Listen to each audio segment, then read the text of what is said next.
agressões que a gente tem visto também em vídeos de aluno, adolescente indo pra cima do professor, Sim. pra bater e tudo mais, né? E chegando até um fato morte. Então, a gente tem que pensar que essas regras morais, elas são regras relacionadas à frustração. Da hora que a gente acorda, da hora que a gente dorme, a gente tem frustração o dia inteiro. A gente se irrita o dia inteiro. A gente tem que ter autocontrole o dia inteiro, salvo o dia de muito light, que a gente está sozinho, Exato. normalmente. Então, viver em família é complexo, as relações interpessoais são complexas, e as relações no ambiente da escola são complexas. Nós, adultos, temos dificuldade com essa inter-relação. Imagina crianças de 5, 6, 7, 8, 9, 10, pré-adolescentes, pré-púberes, jovens adolescentes. Então, eles estão destruindo o outro porque querem, porque não querem, por impulsividade, por uso de drogas, por desinformação. Quais as regras que eles estão violando e por que essas regras são quebradas? Aí entra o bullying. Mas só que a gente está falando aqui de uma coisa muito mais grave do que isso, que é o ato desses ataques. Muitas vezes o bullying pode ser uma justificativa que um jovem tem uma crença disfuncional, com regras próprias, de que ele, sendo ferido, insultado naquela dimensão que ele considera desnecessário, absurda para o seu eu, ele vai reagindo adequadamente como forma de violência. Ele vai lá e comete um ato. A gente pode lembrar de Columbine, como foi. Nós podemos lembrar de Realengo, podemos lembrar de Suzano, podemos lembrar de Santa Catarina, podemos lembrar aqui de São Paulo. O Brasil inteiro, não é só o Brasil inteiro, o mundo inteiro está agindo assim. Então, por quê? Que esse ambiente que deveria ser de extrema segurança tem ataques internos e externos, porque o que houve em Santa Catarina foi um ataque externo, não foi dentro da escola. Então, como pensar? Mas esse rapaz passou pela escola.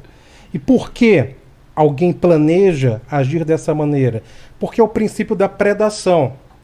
E predadores, eles procuram vítimas mais frágeis. Exato. Eles não vão invadir uma academia de Krav Maga, eles não vão invadir o BOP, eles não vão invadir o GAT, eles não vão invadir uma academia de jiu-jitsu. Ele vai invadir onde tem crianças. Isso é da predação da natureza. Os próprios leões, quando caçam, eles vão na vítima mais frágil, mais velha, mais lenta, os doentes. Isso é o princípio da predação. Nós também, na nossa espécie, temos predadores. Então, passo a palavra aí para o Wesley também para a gente conversar um pouquinho sobre isso. Esse é um tema, né, Vilela, muito complexo, porque nós temos a questão intramuro e extramuro de uma escola. Nada mais, também como a Carla disse, meu amigo Christian, que é um reflexo da sociedade. Eu vejo que você deve ter ouvido falar aquele ditado que a corda arrebenta para o lado mais fraco. Com certeza, né? E nós temos o lado mais fraco aqui, que é a criança e o adolescente. E está arrebentando para eles agora.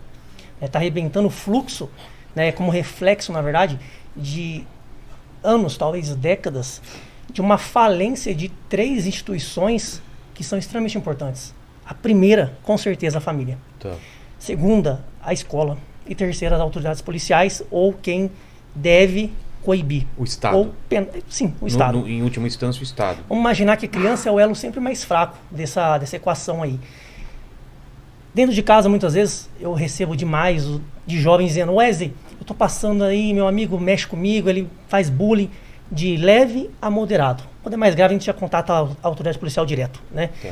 E eu tento conversar com eles e entender o que acontece. Na imensa maioria das vezes, são bons pais. Bons no sentido de pais que são trabalhadores. Você falando o pai do moleque que faz bullying? Não, ou o pai do que o adolescente sofre? sofrendo. O adolescente tá. que sofre bullying entra muito em contato com a gente, dizendo: Wesley, eu não sei o que fazer, porque meu pai, ele não tem tempo de ir na escola. Meu pai, Eles ele sabem e ignoram o que está acontecendo com o filho? Muitas vezes sim. Poxa, que o pai não triste tem isso. aquele tempo de... E eu falo: cara, em primeiro lugar, fala com seu pai. Claro. Fala com o seu professor, que são as autoridades que você tem acesso imediato. Sim. É seu pai dentro de casa e depois o professor dentro da escola. E eles muitos relatam: Wesley, meu pai não tem tempo. Meu pai não tem como ir lá. Então é um problema, porque o pai muitas vezes está trabalhando, né? Então esse pai também deixa a responsabilidade de lado, porque tem muitos compromissos. Chega na escola, o professor muitas vezes recebe essa informação do aluno, e muitos professores falam comigo: Wesley, já tentei contactar o outro pai, porque nós temos os abusados e os abusadores. Já tentei contactar o pai da outra criança. Não está nem aí. Não comparece na escola. ou quando comparece, como a Carla disse, fica em defesa do filho abusador ao invés de discipliná-lo. E ele falou, Wesley, para quem que eu falo? O que eu faço? Se, como professor, eu também tenho limitações até onde eu posso ir. E eles procuram muitas vezes a autoridade policial. Só que nós sabemos como funciona a legislação no Brasil. Né? A mudança que nós temos nas últimas décadas, nesse afrouxamento de responsabilidade, de punição, as coisas se tornam muito lentas e o jovem precisa de um cuidado imediato. Então, dentro de casa, como a Carla disse, é 90% do que nós podemos ajudar o nosso filho, né? As crianças. Se cada pai olhasse, escutasse, né? Ouvir os indícios também. Os indícios. Né? Thomas Jefferson disse que o preço da liberdade é a eterna vigilância. Exato. Então, essa liberdade que nós damos aos nossos filhos ela tem um preço, né? Tem um preço. É a eterna vigilância. Né? Nós temos que... Eu também não conheço muitas redes sociais que a Carla disse aqui. Né? Não conheço. Não, e muitas que vão surgir. E é impossível, Vilela, né? Para alguém que trabalha fora de casa, claro, atinge uma certa idade, é impossível você realmente conhecer todas essas redes. Mas essa comunicação direta com o teu filho é extremamente importante. E eu vejo que essa falência, proposital ou não, né? Não sei se interessa a alguém essa falência dessas organizações, família, escola, Estado, coloca a nossa criança como ela mais fraco sempre.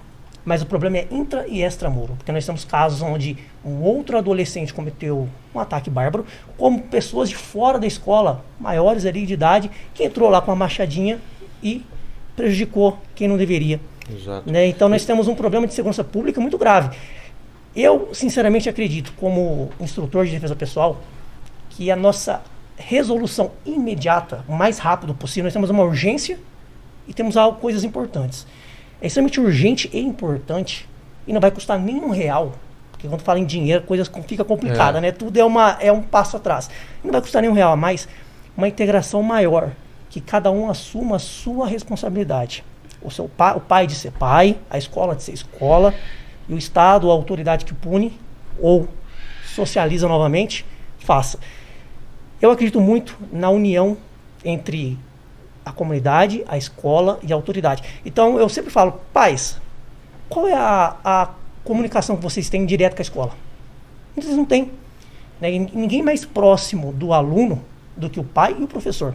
Então, aquele grupo de pais, pode ser até por uma plataforma de WhatsApp, por exemplo, uma comunicação ali de pais que falam, aqui a comunidade, pessoal, está acontecendo alguma coisa estranha. Porque o pai sabe, muitas vezes. O professor está horas todos os dias com os alunos. Ele identifica quem são os possíveis abusados e abusadores.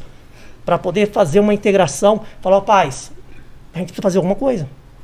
Estado, autoridade policial, nós precisamos fazer alguma coisa.